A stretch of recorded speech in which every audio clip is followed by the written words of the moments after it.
Assalamualaikum warahmatullahi wabarakatuh. Waalaikumsalam warahmatullahi wabarakatuh. Selamat pagi anak-anak. Selamat pagi Ibu. Gimana kabar kalian hari ini? Alhamdulillah baik Ibu. Baik, sebelum kita memulai pelajaran hari ini, alangkah baiknya kita merapikan tempat duduknya terlebih dahulu. Perhatikan kanan kirinya ada sampah atau tidak.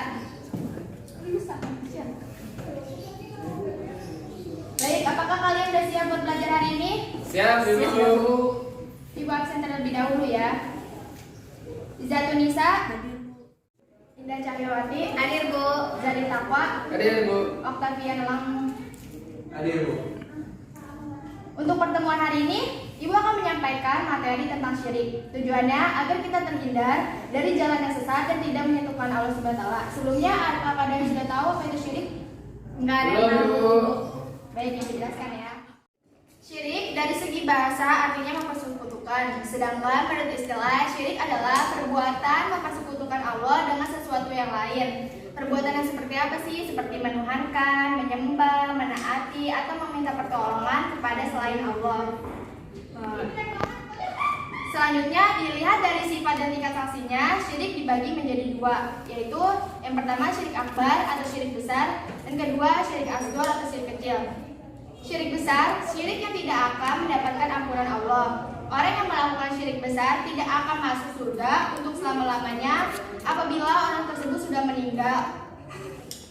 Syirik besar adalah syirik yang tidak akan mendapatkan ampunan Allah. Orang yang melakukan syirik ini tidak akan masuk surga selama-lamanya apabila orang tersebut tidak segera untuk bertaubat.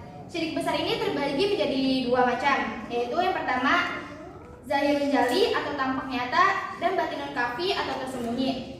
Syirik zahirun jali itu seperti menyembah gunung, pohon, batu. Sedangkan syirik batinun kafi itu seperti meminta pertolongan kepada orang yang sudah meninggal. Selanjutnya kedua syirik asghar atau syirik kecil. Syirik asghar termasuk perbuatan dosa besar. Akan tetapi masih ada peluang diampuni Allah jika pelakunya segera bertaubat.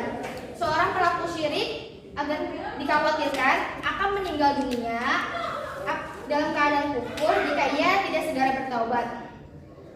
Keadaan kufur itu keadaan yang gimana sih?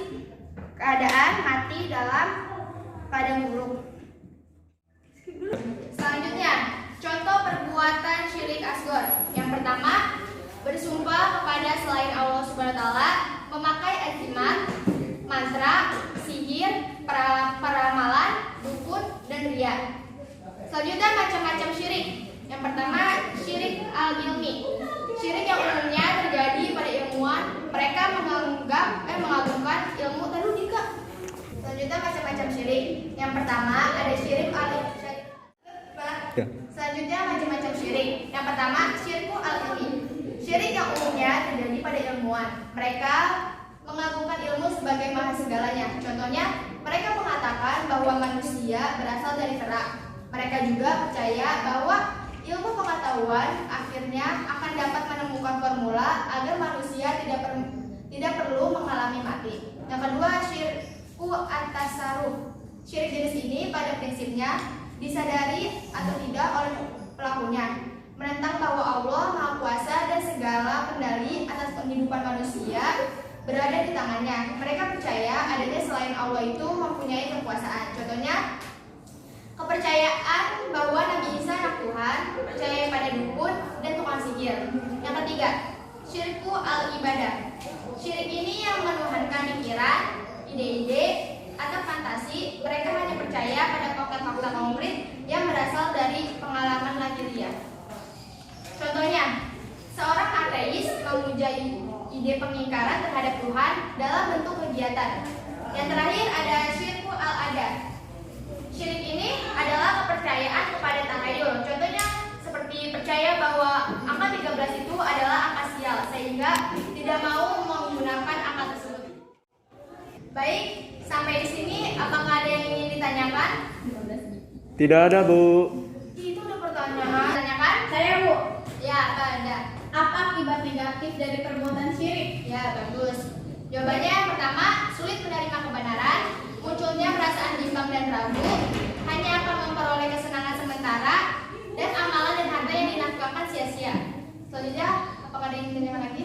Saya Bu. Iya, Iza. Apa hikmah menghindari perbuatan syirik? Ya.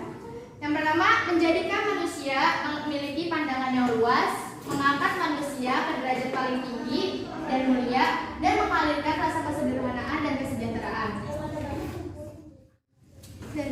Baik, jika sudah tidak ada yang dipertanyakan lagi, sekarang gantian Ibu yang bertanya. Apa yang membuat orang menjadi syirik? Siapa yang bisa menjawab? Saya, Bu. Ya, Pak. Karena banyak orang yang merasa tidak bersyukur atas pemberian Allah. Ya, jawaban yang bagus jadi. Terima kasih, Bu. Yang kedua, apa perbedaan syirik besar dan syirik kecil? Apakah ada yang tahu? Saya. Iya, Tafia. Tiga. Syirik besar menghapus semua amalan, sedangkan syirik kecil hanya menghapus amalan yang terdapat di syirik saja. Itu Bu. Lalu selanjutnya, Syirik besar membuat pelakunya keluar dari Islam dan kekal dalam neraka, sedangkan syirik kecil tidak. ya bagus jawabannya Tafia. Selanjutnya, Ibu kasih tugas buat minggu depan bisa dikumpulkan. Kalian cari dalil yang menunjukkan syirik adalah dosa besar. Ya, untuk pertemuan yang akan datang, kita akan membahas tentang husnuzon. Ada yang tahu kenapa manusia itu mempunyai sikap husnuzon? Tidak tahu Bu. Karena sikap husnuzon akan melahirkan keyakinan bahwa segala kenikmatan dan kebaikan yang diterima manusia berasal dari Allah, sedangkan keburukan yang menimpa manusia disebabkan dosa dan kemaksiatannya. Ya, terima kasih untuk pelajaran hari ini. Semoga ilmunya bermanfaat. Amin. Dan murid tetap semangat belajarnya. Ya, Ibu. Jadi kesimpulannya, syirik adalah perbuatan mempersekutukan Allah dengan sesuatu yang lain. Tiga. Sampai di sini dulu pertemuan kita hari ini. Kita ucapkan hamdalah. Alhamdulillahirobbilalamin.